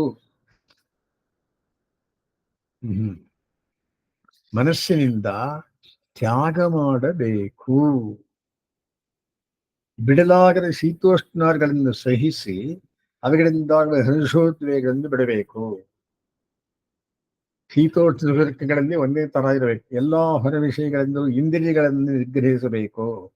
ವಿವೇಕದಿಂದ ಕೂಡಿ ಸ್ಥಿರವಾದ ಬುದ್ಧಿಯಿಂದ ಹೊರಗೋಡು ಮನಸ್ಸಿನ ಉದ್ಯೋಗವನ್ನು ಮೆಲ್ಲಗೆ ನಿವಾರಿಸಬೇಕು. ಮನಸ್ಸು ಆತ್ಮನಲ್ಲಿ ನೆಲೆಗೊಳ್ಳುವಂತೆ ಮಾಡಿ ಆತ್ಮ ವ್ಯತಿರಿಕ್ತವಾದ ಅನುಕೂಲ ಪ್ರತಿಕೂಲ ಉದಾಸೀನವಾದವುಗಳೆಲ್ಲವನ್ನೂ ಚಿಂತಿಸದೆ ಇರಬೇಕು. ಹೀಗೆ ಆತ್ಮನಲ್ಲಿ ನಿಶ್ಚಲವಾದ ಮನಸ್ಸುಳ್ಳವನು, ಅದರಿಂದಲೇ ಎಲ್ಲಾ ಕಲ್ಮಶಗಳನ್ನು ಹೋಗಲಾಡಿಸಿಕೊಂಡವನು, ಅದರಿಂದಲೇ ರಜೋಗುಣವಿಲ್ಲದವನು, ಸ್ವಸ್ವರೂಪದಲ್ಲಿ ಅವಸ್ಥಿತನಾದವನು ಆದ ಈ ಯೋಗಿಯೇ ಆತ್ಮಸ್ವರೂಪಾನುಭವ ರೂಪವಾದ ಉತ್ತಮವಾದ ಸುಖ ಲಭಿಸುವುದು. ಅರ್ಜುನ, ಮೇಲೆ ಹೇಳಿದಂತೆ ಈ ರೀತಿಯಲ್ಲಿ ಆತ್ಮಯೋಗವನ್ನು ಕೈಗೊಳ್ಳುವ ಯೋಗಿಯು ಪ್ರಾಚೀನವಾದ ಸಮಸ್ತ ಕಲ್ಮಶಗಳನ್ನು ಹೋಗಲಾಡಿಸಿಕೊಂಡು ಅನಾಯಾಸವಾಗಿ ಆತ್ಮಾನುಭವರೂಪವಾದ ಅಪರಿಮಿತವಾದ ಸುಖವನ್ನು ಪಡೆಯುತ್ತಾನೆ. ಕೊನೆ ಪ್ರಶ್ನೆ ಈ ಮೊದಲನೇ ಟಾಪಿಕ್ ಅಲ್ಲಿ ಏನದು? ಕೃಷ್ಣ, ಇದುವರೆಗೆ ನೀವು ಯೋಗಾಭ್ಯಾಸವಿದೆ ಎಂದು ತಿಳಿಸಿದೆ. ಇದರಿಂದ ಯೋಗಿ ಆತ್ಮಲಾಭದ ಸುಖವನ್ನು ಪಡೆಯುವಂತ ಹೇಳಿದೆ. ಈ ಆತ್ಮ ಯಾವ ರೀತಿಯಾಗಿರುವುದು ಸ್ವಲ್ಪ ದಯವಿಟ್ಟು ಹೇಳಬೇಕು. ಸುಖ ಅಂತೀರಾ, ಏನ್ರಿ ಸುಖ ಸ್ವಲ್ಪ ಹೇಳ್ರಿ. ಆತ್ಮಾನುಭವದ ಸುಖ. ಕೃಷ್ಣ ಹೇಳ್ತಾನೆ, ಅರ್ಜುನ, ಈ ಆತ್ಮಾನುಭವ ಸಮದರ್ಶಿತ್ವ ರೂಪವಾಗಿರುವುದು. ಎಲ್ಲರನ್ನು ಒಂದೇ ತರ ನೋಡೋದು ಸಮದರ್ಶಿತ್ವ. ಇದು 4 ಹಂತಗಳಲ್ಲಿರೋದು, 4 ಸ್ಟೆಪ್ಸ್. ಸಮದರ್ಶಿತ್ವ ಅನ್ನತಕ್ಕಂಥ ಎಲ್ಲ ಒಂದೇ ತರ ನೋಡೋದು. ಇವುಗಳಲ್ಲಿ ಮುಂದಿನ ಅವಸ್ಥೆ ಹಿಂದಿನ ಅವಸ್ಥೆಗಿಂತ ಮೇಲಿನ ಮೆಟ್ಟದ್ದೆಂದು ತಿಳಿಯಿರಿ. First grade, second grade, third grade, 4th grade ಸಮದರ್ಶಿತ್ವ. ಮೊದಲನೇ ಹಂತದಲ್ಲಿ ಜೀವನಗಳಲ್ಲಿ ಅವರ ಸಾಮ್ಯವನ್ನು ಯೋಗಿ ಕಾಣುತ್ತಾನೆ. ಜೀವನಗಳಲ್ಲಿ ಅಂತಂದ್ರೆ ಎಲ್ಲಾ ಜೀವಾತ್ಮರು ಒಂದೇ ಇರತಕ್ಕಂತಹದ್ದನ್ನು ಕಾಣುತ್ತಾನೆ. ಎರಡನೇದು, ಇವರಿಗೆ ಸರ್ವತ್ರ ಸಮದರ್ಶನ ಅಂತ ಹೆಸರು. ಇದಕ್ಕೂ ಮುಂದಿನ ದಶೆ ಎರಡನೇ ಹೇಳಿಯಪ್ಪ, ಮೊದಲನೇ ಗೊತ್ತಾಯ್ತು. ಅರ್ಜುನ, ಇದಕ್ಕೂ ಮೇಲಿನ ದಿಶೆಯಲ್ಲಿ ಯೋಗಿ ಪರಮಾತ್ಮನೊಡನೆ ಆತ್ಮಸಾಮ್ಯವನ್ನು ಕಾಣುತ್ತಾನೆ. ಎಲ್ಲಾ ಆತ್ಮಗಳು ಸೇರೋದು ಮೊದಲನೇದು. ಪರಮಾತ್ಮರೇ ಸಾಮ್ಯವನ್ನು ಕಾಣತಕ್ಕಂತಹದ್ದು ಎರಡನೇದು. ಅಂದರೆ ಏನು? ಈ ಆತ್ಮಗಳು ದೇವ ಮನುಷ್ಯಾದ ರೂಪಗಳಲ್ಲಿರುವುದಕ್ಕೆ ಅವರವರ ಪುಣ್ಯಭಾವ ಕಾರಣ. ಈ ಪುಣ್ಯಭಾವಗಳನ್ನೆಲ್ಲ ಹೋಗಲಾಡಿಸಿಕೊಂಡಾಗ ಸ್ವಸ್ವರೂಪದಲ್ಲಿರುವ ಆತ್ಮನು ಪರಮಾತ್ಮಳೆಯ ಸಾಮ್ಯವನ್ನು ಕಾಣುತ್ತಾನೆ. ಅಂದರೇನು? ಪರಮಾತ್ಮನೂ ನಾನು ಒಂದೇ. ಯಾವುದಲ್ಲಿ ಕೆಲವು ವಿಷಯದಲ್ಲಿ ಮಾತ್ರ ಸ್ವೀಯಪರಿತ್ವವಿಲ್ಲ, ಸೃಷ್ಟಿ ಸ್ಥಿತಿಯ ಕರ್ತೃತ್ವವಿಲ್ಲ. ಪರಮಾತ್ಮನಿಗೆ ಇರತಕ್ಕಂತಹ ಗುಣಗಳಿಗೆ ಕೆಲವು ಬಿಟ್ಟು ಮಿಕ್ಕಿದ್ದೆಲ್ಲ ಈ ಆತ್ಮನು ಎರಡು ಒಂದೇ. ಪರಮಾತ್ಮ ಎರಡನೇ. ಎಲ್ಲಾ ಆತ್ಮಗಳು ಒಂದೇ ಮೊದಲನೆಯದು. ಪರಮಾತ್ಮನು ನಾನು ಒಂದೇ ಕೆಲವು ವಿಷಯಗಳಲ್ಲಿ, ಇದು ಎರಡನೇದು. ಮೂರನೇದು, ಇದಕ್ಕೂ ಮೇಲಿನ ಅವಸ್ಥೆ ಯಾವುದು? ಮೂರನೇದು ಯಾವುದು ಹೇಳಿ ಸ್ವಾಮಿ? ಆತ್ಮಾನುಭವಕ್ಕೆ ಕೃಷ್ಣ ಹಿಂದಿನ ಅವಸ್ಥೆಯಲ್ಲಿ ಪುಣ್ಯಪಾಪರೂಪಗಳನ್ನು ಕಳೆದುಕೊಂಡ ಆತ್ಮನಿಗೂ ಪರಮಾತ್ಮನಿಗೂ ಸಾಮ್ಯವಾಗಿ ಹೇಳಿ, ಅರ್ಜುನ ಇಂಥ ಯೋಗಿ ಇದಕ್ಕೂ ಮೇಲಿನ ಮಟ್ಟದಲ್ಲಿ ಅಸಂಕುಚಿತವಾದ ಜ್ಞಾನಾಕಾರವನ್ನು ಹೊಂದಿರುವ ಆತ್ಮನಿಗೂ ಪರಮಾತ್ಮನಿಗೂ ಸಾಮ್ಯವನ್ನು ಕಾಣುತ್ತಾನೆ.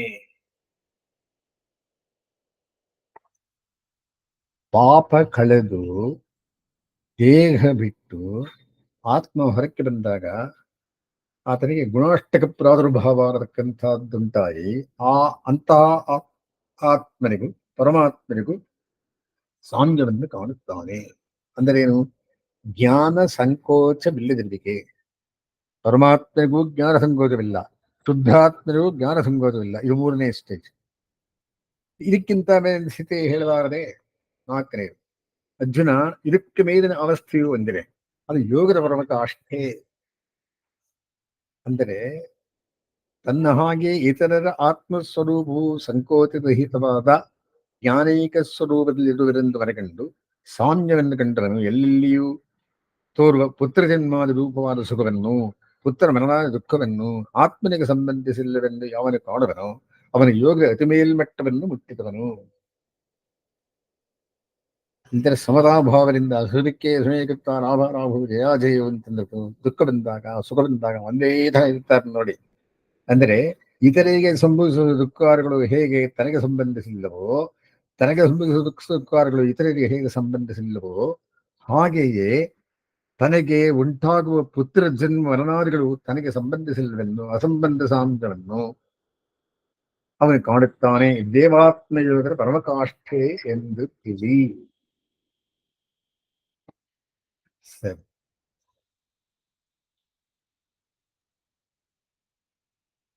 4 ಹೇಳಿ ಆಯಿತು. ಅರ್ಜುನ, ಮಧುಸೂದನ 11ನೇ ಪ್ರಶ್ನೆ. 7 ಅಲ್ಲಿ 4 11 ಆಯ್ತು. 11. ಇದುವರೆಗೆ ನೀನು ಹೇಳಿದ ಸಾಮ್ಯ ದರ್ಶನವಾಗಿ ಯೋಗದ ನಿಲುವನ್ನು ನಾನು ದೃಢವಾಗಿ ಕಾಣಲಾರೆ. ನನ್ನ ಮನಸ್ಸಿನ ಚಾಂಚಲ್ಯ ಇದಕ್ಕೆ ಕಾರಣವೆಂದು ತೋರುತ್ತದೆ. ಮನಸ್ಸು ಬಹಳ ಚಂಚಲವಾರದು, ಒಂದು ಕಡೆ ದೃಢವಾಗಿ ನಿಲ್ಲದು. ಆದ್ದರಿಂದ ಈ ಮನಸ್ಸನ್ನು ನಿಗ್ರಹಿಸುವ ಉಪಾಯವನ್ನು ಹೇಳಬಾರದೆ. ನೀವು ಹೇಳಿದ್ದರಲ್ಲಿ ಅಷ್ಟರ ಹೋಗಲಿಲ್ಲ, ನನ್ನ ಮನಸ್ಸು ಅಷ್ಟು ಸ್ಥಿರವಾಗಿಲ್ಲ, ಇದನ್ನ ಹೇಗೆ ಸ್ವಾಮಿ ಕಂಟ್ರೋಲ್ ಮಾಡೋದು ಅಂತ ಕೇಳ್ತಾನೆ. ಅಪ್ಪ ಮಹಾಬಾಹೋ, ನೀನು ಹೇಳಿದ್ದು ಸತ್ಯ, ಅದರಲ್ಲಿ ಸಂಶಯವಿಲ್ಲ. ಮನಸ್ಸು ಚಂಚಲವಾದದು, ಅದನ್ನು ಅಡಗಿಸುವುದು ಬಹಳ ಕಷ್ಟವೇ ಸರಿ. ಆದರೆ ಆತ್ಮನ ನಿತ್ಯತ್ವ, ಆತ್ಮನ ಜ್ಞಾನತ್ವ, ಆತ್ಮನ ಆನಂದತ್ವ, ಆತ್ಮನ ಅಕರ್ಮವಶ್ಯತ್ವ, ಅಮಲತ್ವ ಮೊದಲಾದ ಗುಣಗಳನ್ನು ಸ್ಮರಿಸುವ ಅಭ್ಯಾಸ ಮಾಡುತ್ತಾ ಮನಸ್ಸನ್ನು ಆತ್ಮನಿಗೆ ಅಭಿಮುಖವಾಗಿ ಮಾಡಬೇಕು. ಹಾಗೆಯೇ ಇತರ ವಿಷಯಗಳಲ್ಲಿ ದೋಷಗಳನ್ನು ತೋರಿಸಿ ಅದರಲ್ಲಿ ಮನಸ್ಸಿಗೆ ಆಸಕ್ತಿ ಉಂಟಾಗದಂತೆಯೂ ವೈರಾಗ್ಯ ಉಂಟಾಗದಂತೆಯೂ ಮಾಡಬೇಕು. ಅಂದ್ರೆ practice makes a man perfect ಅಂತ ಹೇಳ್ತಾನೆ. ಅರ್ಜುನ, ಇನ್ನೂ ಒಂದು ಪ್ರಶ್ನೆ. ಈಗ ನನಗೆ ಸಂದೇಹವಂತಲ್ಲದವರಿಗೆ ನೀನು ಹೇಳಿದಂತೆ ಶ್ರದ್ಧೆಯಿಂದ ಯೋಗದಲ್ಲಿ ಒಬ್ಬನು ಪ್ರವೃತ್ತನಾಗುವನೆಂದು ಇಟ್ಟುಕೊಳ್ಳೋಣ. ಅವನು ದೃಢವಾಗಿ ಅಭ್ಯಾಸ ಮಾಡೋದರಲ್ಲಿ ಉಂಟಾದ ಲೋಪ ಕಾರಣ ಯೋಗ ಸಿದ್ಧಿಯನ್ನು ಪಡೆಯದೆ ಯೋಗದಿಂದ ತಿಳಿಸಿದ ಮನಸ್ಸುಲ್ಲವನಾದಾಗ ಅವನು ಯಾವ ವಿಧೆಯನ್ನು ಹೊಂದುತ್ತಾನೆ? ಸಿದ್ಧಿ ಹೋಗಕ್ ಮುಂಚೆ ಸತ್ತೋಗ್ತಾನೆ. ಅಂದ್ರೆ ಏನು? ಯೋಗ ಸಿದ್ಧಿ ಆಗೋಲ್ಲ, ಅರ್ಧದಲ್ಲಿ ಬಿಟ್ಟು ಹೊಟ್ಟೋದರೆ ಅವನಿಗೆ ಏನಾಗುತ್ತೆ? ಅಪ್ಪಾಪಾರ್ಥ. ಹಾಗೆ ಶ್ರದ್ಧೆಯಿಂದ ಯೋಗವನ್ನು ಆರಂಭಿಸಿದವನಿಗೆ ಅಲ್ಲಾಗಲಿ ವಿನಾಶ ಸಂಭವಿಸದು. ಅಪ್ಪ, ಈ ಜನ್ಮದಲ್ಲಾಗಲಿ ಮುಂದಿನ ಜನ್ಮದಲ್ಲಾಗಲಿ ಅವಿನಾಶವಿಲ್ಲ. ಅಂದರೆ ಪ್ರಾಕೃತವಾದ ಸ್ವರ್ಗಾದಿ ಭೂತಾನುಭವದಲ್ಲಾಗಲಿ ಅಥವಾ ಆತ್ಮಾನುಭವದಲ್ಲಾಗಲಿ ಅಪೇಕ್ಷಿತ ತಪ್ಪು ಹೋಗುವಂತಹ ವಿನಾಶವಿಲ್ಲ. ನಿರೀಕ್ಷೆ ಕಲ್ಯಾಣ ರೂಪವಾದ ಯೋಗವನ್ನು ಮಾಡುವ ಒಬ್ಬನಿಗೆ ಕಾರತ್ತಲೆಯಲ್ಲಿಯೂ ದುರ್ಗತಿಯಾಗದು. ನಹಿ ಕಲ್ಯಾಣ ಕಚ್ಚಿತಿ ದುರ್ಗತಿಂ ತಾತ ಗಚ್ಚತಿ. ದುರ್ಗತಿಗೆ ಹೋಗೋದಿಲ್ಲ, ಇನ್ನು ಮೇಲೆ ಕೊಟ್ಟು ಹೋಗ್ತಾನೆ. ಸರಿ, 11ನೇ ಪ್ರಶ್ನೆ. ಹೇಗೆ ಅವನಿಗೆ ಎಲ್ಲರಲ್ಲಿಯೂ ನಾಶವಿಲ್ಲವೆಂದು ಹೇಳು? ಅದೇನು ಒಳ್ಳೆಯದು ಒಳ್ಳೆಯದು ಅಂತೀರಿ, ಏನು ಹೇಗೆ ಒಳ್ಳೆಯದು ಸ್ವಲ್ಪ ಹೇಳಿ ನನಗೆ ಅಂತಂದ್ರೆ, ಯಾವ ಭೋಗದ ಆಶೆಯ ಕಾರಣ ಅವನು ಪ್ರಚ್ಯುತನಾಗುವನು, ಅಂಥ ಅತಿಕಲ್ಯಾಣಕರವಾದ ಭೋಗಗಳನ್ನು ಯೋಗದ ಮಹಿಮೆಯ ಕಾರಣವೇ ಅವನು ಪಡೆಯುವನು. ಅಂದರೇನು? ಯೋಗವನ್ನು ಆರಂಭಿಸಲು ತಕ್ಕಂತಹ ಶುಚಿಗಳು ಶ್ರೀಮಂತರು ಆದವರ ಕುಲದಲ್ಲಿ ಯೋಗೋಪಕ್ರಮದಲ್ಲಿ ಹಾಗೆ ಭ್ರಷ್ಟನಾಗಿ ಜನಿಸುತ್ತಾನೆ. ಯೋಗ ಪಕ್ವವಾಗಿದ್ದ ದಶೆಯಲ್ಲಿ ಮನಸ್ಸು ಚಲಿಸಿದ್ದ ಪಕ್ಷದಲ್ಲಿ ಅಂತಹ ಯೋಗವನ್ನು ಮಾಡುತ್ತಿರುವರು ಯೋಗೋಪದೇಶ ಮಾಡುವ ಮಹಿಮೆಯುಳ್ಳವರು ಆದ ಯೋಗಗಳ ಕುಲದಲ್ಲಿ ಜನಿಸಿ, 2 ವಿಧವಾದ ಈ ಬಗೆಯ ಜನ್ಮ ಎಂದರೆ ಯೋಗ ಯೋಗ್ಯವಾದ ಕುಲದಲ್ಲಿ ಯೋಗಿಗಳ ಕುಲದಲ್ಲಿ ಜನಿಸುವುದು ಬಹಳ ದುರ್ಭವೇ. ಸರಿ, ಎಲ್ಲವೂ ಯೋಗ ಮಹಾತ್ಮೆಯಿಂದಾಗದು. ಇನ್ನೂ ಮುಂದಕ್ಕೆ ಹೋಗ್ತಾನೆ, ಅದು ಕೆಳಗೆ ಹೋಗೋದಿಲ್ಲ. ಅದು ಸರಿ ಸ್ವಾಮಿ, ಹೀಗೆ ಶುಚಿಗಳ ಮತ್ತು ಯೋಗಿಗಳ ವಂಶದಲ್ಲಿ ಹುಟ್ಟಿದ್ರೆ ಸಾಕೆ, ಅದೇ ಮೋಕ್ಷ ಬರುತ್ತೆಯೇ? ಅವನು ಹಿಂದೆ ಆರಂಭಿಸಿದ ಯೋಗ ಶಿಥಿಲವೇ ಆಗಿ ಹೋಯಿತು. ಮೋಕ್ಷವನ್ನು ಹೇಗೆ ತಾನೇ ಸಂಪಾದಿಸಿದಂತೆ ಆಗುತ್ತೆ? ಯೋಗಗಳ ಕುಲದಲ್ಲಿ ಹುಟ್ಟಿದರೆ ಮೋಕ್ಷ ಬರುತ್ತದೆಯೇ ಅಂತ ಪ್ರಶ್ನೆ. ಅರ್ಜುನ, ಹಿಂದಿನ ಜನ್ಮದಲ್ಲಿ ಅವನು ಆರಂಭಿಸಿದ್ದ ಯೋಗ ವಿಷಯವನ್ನು ಕುರಿತಂತೆ ಬುದ್ಧಿ ಸಂಯೋಗವನ್ನು ಅವನು ಪಡೆಯುತ್ತಾನೆ. ಆದ್ದರಿಂದ ಯೋಗ ಭ್ರಷ್ಟವು ನಷ್ಟವಾಗುವುದಿಲ್ಲ. ಮುಂದೆ ಯತ್ನ ಮಾಡಿ ಸಿದ್ಧಿಯನ್ನು ಪಡೆಯುತ್ತಾನೆ. ಹೀಗೆ ಅನೇಕ ಜನ್ಮಗಳಲ್ಲಿ ಮಾಡಿದ ಸತ್ಪ್ರಯತ್ನಗಳಿಂದ ಯೋಗವನ್ನು ಅನುಷ್ಠಿಸಲು ಯೋಗ್ಯಗೆ ಹೊಂದಿದವನಾಗಿ, ಅನೇಕ ಜನ್ಮಗಳಿಂದ ಸಂಪಾದಿಸಿದ ಪುಣ್ಯದಿಂದ ಪಾಪವಿಲ್ಲದವನಾಗಿ, ಇಂದ್ರಿಯ ನಿವನಾದಿ ಪ್ರಯತ್ನ ಪೂರ್ವಕವಾಗಿ ಯೋಗವನ್ನು ಮಾಡಲು ಯೋಗಿ ಯತ್ನಿಸುವನು. ಸರಿ, ಏನು ಫಲ? ಈ ಆತ್ಮ ಸಾಕ್ಷಾತ್ಕಾರದಿಂದ, ಆತ್ಮಾವಲೋಕನದಿಂದ ನನಗೇನು ಸಿಗುತ್ತೆ ಸ್ವಾಮಿ ಹೇಳಿ ಅಂತಂದರೆ, ಕೇವಲ ತಪಸ್ಸು ಮಾಡುವ ತಪಸ್ಸುಗಳಿಗಿಂತಲೂ, ಆತ್ಮಜ್ಞಾನಕ್ಕಿಂತ ಬೇರೆ ಯಾರ ಜ್ಞಾನವುಳ್ಳ ಜ್ಞಾನಿಗಳಿಗಿಂತಲೂ, ಕೇವಲ ಅಶ್ವಮೇಧಾದ ಕರ್ಮಗಳನ್ನು ಮಾಡುವ ಕರ್ಮಿಗಳಿಗಿಂತಲೂ, ಅಂದರೆ ಕರ್ಮಯೋಗಿಗಿಂತಲೂ, ಜ್ಞಾನಯೋಗಿಗಿಂತಲೂ, ಸಾಂಖ್ಯಯೋಗಿಗಿಂತಲೂ ಈ ಯೋಗಿಯು ಅಧಿಕನು. ಅವರು ಸಾಧಿಸುವ ಪುರುಷಾರ್ಥಕ್ಕಿಂತ ಹೆಚ್ಚಿನ ಪುರುಷಾರ್ಥವನ್ನು ಯೋಗಿ ಆತ್ಮಯೋಗದಲ್ಲಿ ಸಾಧಿಸುತ್ತಾನೆ. ಆದ್ದರಿಂದ ನೀನು ಸಹ ಯೋಗಿಯಾಗು, ಆತ್ಮ ಸಾಕ್ಷಾತ್ಕಾರವನ್ನು ಸಾಧಿಸು. ಜ್ಞಾನಯೋಗಿಗಿಂತಲೂ, ಕರ್ಮಯೋಗಿಗಿಂತಲೂ ಮತ್ತು ತಪಸ್ವಿಗಳಿಗಿಂತಲೂ ಅಧಿಕವಾದ ಯೋಗಿ ಆತ್ಮಾವಲೋಕನ ಯೋಗಿ. ಆದ್ದರಿಂದ ನೀನು ತಪಸ್ಸು ಮಾಡಿ ಆತ್ಮಯೋಗವನ್ನು ಸಾಧಿಸು ಅಂತ ಹೇಳ್ತಾನೆ. ಅಂದ್ರೆ ಈ 6ನೇ ಅಧ್ಯಾಯಕ್ಕೆ ಫಲ. ಕೊನೆಯ ಶ್ಲೋಕ ನೋಡ್ಕೊಂಡಿಲ್ಲ, ಅದೇನು ಹೇಳ್ತಾನೆ. ಆದರೆ ಅರ್ಜುನ, ಈ ಜೀವಾತ್ಮಯೋಗವೇ ಕೊನೆಗೆಂದು ತಿಳಿಯಬೇಡ. ಯಾರು ತನ್ನ ಮನಸ್ಸನ್ನು ನನ್ನಲ್ಲೇ ಇಟ್ಟು ನನ್ನ ವಿಶ್ಲೇಷವನ್ನು ಕ್ಷಣಮಾತ್ರವೂ ಸಹಿಸಿದವನಾಗಿ, ನನ್ನನ್ನು ಸೇರಲು ಹೊಂದಿರುವವನಾಗಿ, ಸಮಸ್ತ ಕಲ್ಯಾಣ ಗುಣಾಕರನು, ಸರ್ವಕಾರನು, ಸರ್ವಸ್ವಾಮಿಯು, ಆಶ್ರಿತವತ್ಸಲ ವಾತ್ಸಲ್ಯ ಜಲಧಿಯು, ಕರುಣಾಪೂರ್ಣನು, ಕೃಷ್ಣನಾಗಿ ಅವತರಿಸಿ ಇರುವವನು ಆದ ನನ್ನನ್ನು ಉಪಾಸನೆ ಮಾಡುವನು, ಬಿಡಿದವನು, ಸೇವಿಸುವನು. ಅವನು ತಪಸ್ವಿಗಳೇ ಮೊದಲಾದ ಎಲ್ಲಾ ಯುಗಗಳಲ್ಲಿ ಸರ್ವಶ್ರೇಷ್ಠನಾದವನು. ಇವನು ಪರಮಾತ್ಮಯೋಗಿ. ಇಷ್ಟತ್ತು ಹೇಳಿದ್ದು ಆತ್ಮಯೋಗಿ. ಆ ಪರಮಾತ್ಮಯೋಗಿ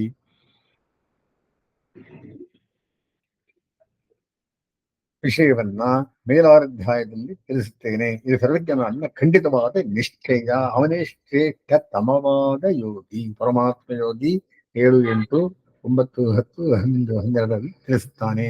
ವಸ್ತುಗುಣಮಾರಂಭಾಂ ಹಿರಿಶೇಖರ ಮಧ್ಯಮಾಂ ಲಕ್ಷ್ಮೀ ವಲ್ಲಭವರಿಗಿಂತಾಂ ವಂದೇ ಗುರುಪರಂಪರಾಂ.